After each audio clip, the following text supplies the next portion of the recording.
There is something broken inside the calendar hanging on your wall. Not as a metaphor, not as a feeling, mathematically, structurally, provably.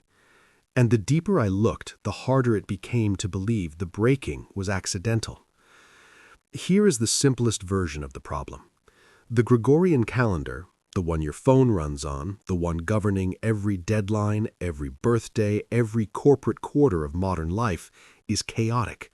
Months of 28, 29, 30, and 31 days scattered in a pattern so irrational that children need a knuckle trick to memorize it. February contracts in most years and expands in others. The quarters never align. The weeks never divide cleanly into months. The months never divide cleanly into years. Examined closely, this system looks less like something designed for human use and more like something designed for something else entirely. For confusion, perhaps, for dependency, for a population permanently slightly disoriented, permanently needing external authority to tell them where they are in time. That is a strong claim. Stay with me. Because there was always an alternative. A calendar so mathematically clean, so precisely synchronized with natural rhythms that once you grasp it, the Gregorian system stops looking merely impractical and starts looking deliberately broken. 13 months, 28 days each. 13 multiplied by 28 equals 364. Exactly 52 weeks, exactly 4 perfect 7-day cycles per month, every year, without a single exception. Add one ceremonial day outside the monthly count, a day of transition, a day of zero, a day that ancient traditions across the world marked as sacred, and you have 365, a complete solar year, whole, repeating, perfect. The further I went into this, the more I found that this was not a fringe theory scratched into a notebook. This was the working calendar of civilizations that constructed things we still cannot fully explain. The Maya, the ancient Egyptians, the Druids of pre-Roman Britain, the Lakota, the Yoruba. 13 months of 28 days each, appearing across separate continents, across separate millennia, with no documented contact between them. The pattern repeats with unsettling precision. Why? Here is where it becomes strange in a way that is impossible to dismiss. You already carry the evidence of this calendar inside your body. The human menstrual cycle averages 28 A's, 13 cycles per solar year. This is not mythology, this is biology. It is one of the oldest clocks in nature, older than any civilization, older than any governance structure, older than any emperor who ever decided how many days belonged in a month. The human body was already synchronized to this rhythm before language existed to describe it. And then there is the moon. The synodic lunar cycle, the time the moon takes to return to the same visible phase, is approximately 29.5 days. The sidereal cycle, the moon's true orbit measured against fixed stars, is 27.3 days. The 28-day month sits almost exactly between these two measurements. It is the averaging of the moon's own rhythm, as if someone looked at the sky, looked at the body, recognized they were speaking the same language, and built a calendar from that recognition. What we have instead are months named after Roman emperors, July for Julius Caesar, August for Augustus, months whose lengths were literally rearranged, days taken from one month and added to another so that certain emperors' months would be longer than their rivals. The measurement of time became a political trophy before it became an administrative tool, which raises the question that changes everything. When exactly did timekeeping stop belonging to the natural world and start belonging to the state? This is where the investigation shifted, because what the deeper research reveals is that this was not simply forgotten, it was not quietly mourned and left behind. At a specific and documentable moment in the early 20th century, serious people, scholars, economists, reformers, industrialists, knew. They knew the Gregorian calendar was irrational, inefficient, and misaligned with both human biology and natural cycles. and they organized a sustained, internationally coordinated effort to replace it. The International Fixed Calendar, also called the Cotsworth Plan, after Moses B. Cotsworth, a British statistician who in 1902 published a precise and rigorous analysis of calendar reform. Cotsworth's proposal was essentially a reconstruction of the ancient 13-month structure, 13 months of 28 days each, every month identical, every quarter perfectly equal, every year beginning on the same day of the week without exception. He named the 13th month Sol, placed it between June and July, at the height of summer light, at the peak of the solar year. Cotsworth was not alone. George Eastman, founder of Kodak and one of the most powerful industrialists in American history, adopted the International Fixed Calendar for his company in 1928 and ran it internally until 1989. He did not do this quietly or experimentally. He did it because it worked. Productivity increased, administrative burden dropped, the financial records were cleaner, the quarters were honest, the schedule made sense. Eastman became one of the most vocal public advocates for global calendar reform, testifying, lobbying, funding campaigns across multiple decades. And here is where the silence becomes impossible to ignore. The League of Nations took up calendar reform in the 1920s. Committees were formed. Hundreds of submissions arrived from governments, from businesses, from religious institutions, from ordinary citizens around the world. The International Fixed Calendar was among the frontrunners. There was genuine international momentum, real institutional weight, and then almost nothing. The reform stalled, the committees dissolved, the momentum vanished. By the mid-1930s, the conversation was effectively finished. The Gregorian calendar remained. The fixed calendar was quietly shelved, not defeated in a famous debate, not voted down in a recorded session, not dismantled by a superior argument, just buried, as though it had never been seriously considered at all. The official explanation does not hold. If you want to understand why a genuinely superior system fails to be adopted, you have to ask a different set of questions. Not whether it was better, it clearly was, even its opponents conceded that. Not whether it was promoted, it was aggressively promoted by some of the most powerful figures of the era. The real question is who benefits from the chaos. And once you see it, you cannot stop seeing it. Irregular months produce irregular accounting. Irregular accounting requires intermediaries, accountants, administrators, clerks, entire professional industries whose existence depends on the complexity of managing time. Irregular quarters make honest financial comparison almost impossible. A month in one quarter contains 31 days. The same positional month in another year contains 28. Try comparing performance across those periods with genuine accuracy. You cannot. Not without adjustment factors, not without professional interpretation, not without the kind of specialized knowledge that creates dependency. The deeper I went into the economic history of early 20th century finance, the more the resistance to calendar reform looked less like bureaucratic inertia and more like something being actively protected by the people it protected. This pattern repeats across other domains too. Systems that synchronized human beings with natural rhythms, with the body, with light, with the turning of seasons, have a recurring historical tendency to be replaced by systems that synchronize human beings with institutions instead, with clocks, with quarterly reports, with fiscal years beginning arbitrarily in January because a Roman king decided January belonged to Janus, god of doorways, centuries before the concept of modern finance existed. Look at the physical evidence. The stone circles of Britain, not just Honestench, but dozens of lesser-known sites, show markers consistent with a 28-station lunar calendar.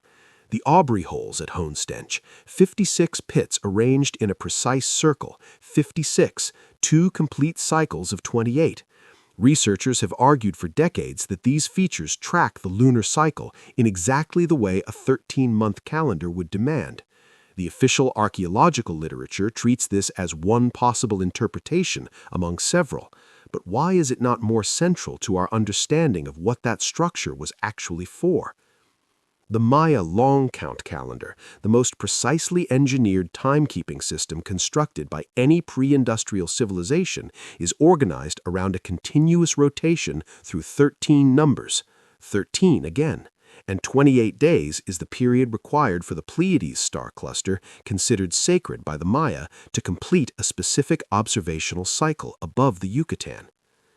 The Egyptian civil calendar, 12 months of 30 days each, plus 5 epagamental days, days outside the regular count, considered mythologically charged, positioned outside the normal rhythm to complete the solar year.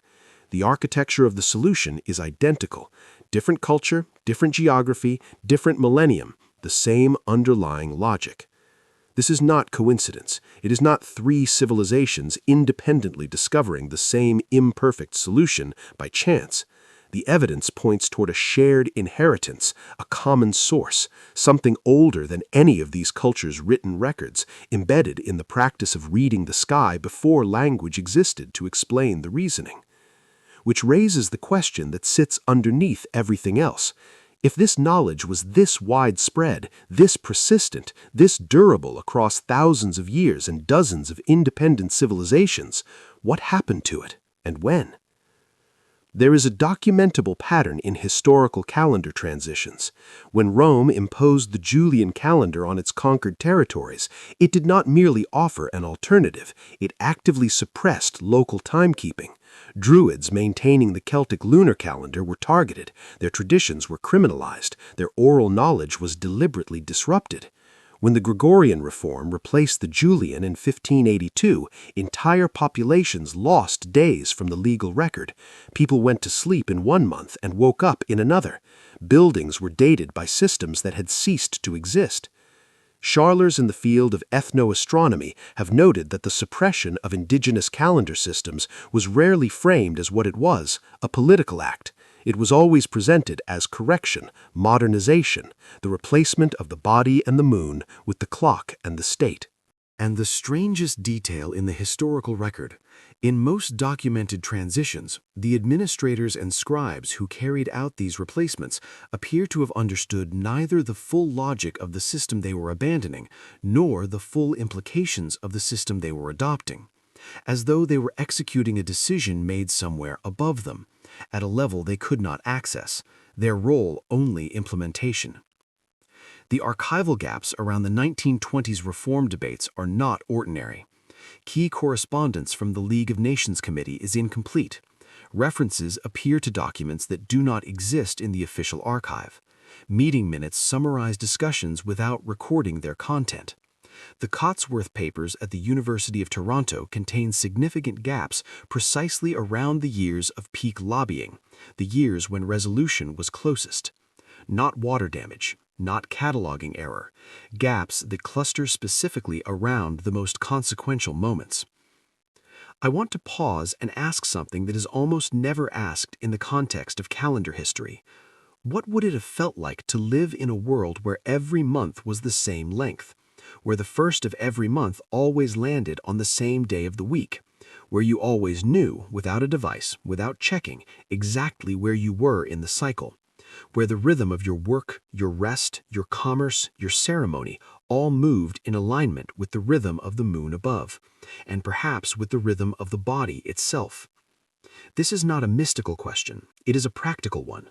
What does it do to a human nervous system to live across generations in a state of chronological irregularity, to never quite know instinctively, bodily, where you are in the year, to experience time as something external and authoritative rather than something internal and felt? There is emerging research in chronobiology, the science of biological time, suggesting that human health, cognitive function, and emotional regulation are deeply affected by alignment or misalignment with natural cycles. The field is young, the implications are largely unexplored, but the question it opens is one that will not close. What if the campaign for calendar reform was not only about administrative efficiency? What if something else, something harder to name, was being fought for and against? Think about what it means to know time the way you know hunger. Not to calculate it, not to consult it, to feel it. the way animals sense the season shifting before a single leaf has moved. There are indigenous communities that maintained the 28-day count into the modern era. Ethnographers who lived among them documented something difficult to measure, a different relationship to urgency, to waiting, to the present moment, as if time were something lived inside rather than something pressing from behind. We categorized that as primitivism. What if it was the opposite? George Eastman died in 1932. His company quietly abandoned the International Fixed Calendar in 1989 after 61 years of internal use. No announcement, no official explanation. A silent transition back to the Gregorian system. The World Calendar Association still exists. The 13-moon calendar movement, inspired in part by the work of José Argüelles, continues to advocate for a return to the 28-day cycle. These movements are small. They operate at the edges of public conversation. They receive no institutional funding. They are not taught in schools. The deeper I went, the more clearly the shape of the thing became visible, not as a single conspiracy with a single architect, as a pattern, a recurring, cross-cultural, multi-century pattern of suppression, replacement, and erasure, a pattern of taking systems that synchronized human beings with the natural world and replacing them with systems that synchronized human beings with institutions instead. I am not saying the Gregorian calendar is evil. I am not saying the 13-month calendar is magic.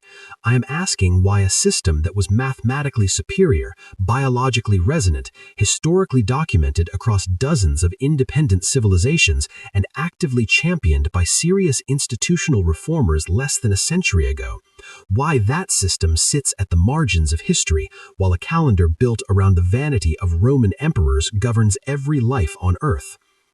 I am asking what was lost when the rhythm was lost. I am asking whether lost is even the right work, or whether taken is closer to what the evidence actually suggests. I am asking why the deepest silences in the archive always seem to cluster around the moments of transition, around the exact points where one way of measuring time ended and another began. And I am asking the oldest version of the question, the one underneath all the others. What did we once understand about time, about the body, about the sky, that we no longer know we have forgotten? Because maybe the most unsettling part of all of this is not that the knowledge was destroyed. Destruction leaves evidence, it leaves ash, it leaves the memory of fire. The most unsettling part is that it was displaced, quietly, incrementally, replaced with something just functional enough that no one screamed, just workable enough that the loss went unnoticed across generations. We never mourned the 13 months because we were never told they existed. We never missed the rhythm because we were born already out of step, handed a broken clock and told it was the only clock that ever was. What else have we been handed and never thought to question?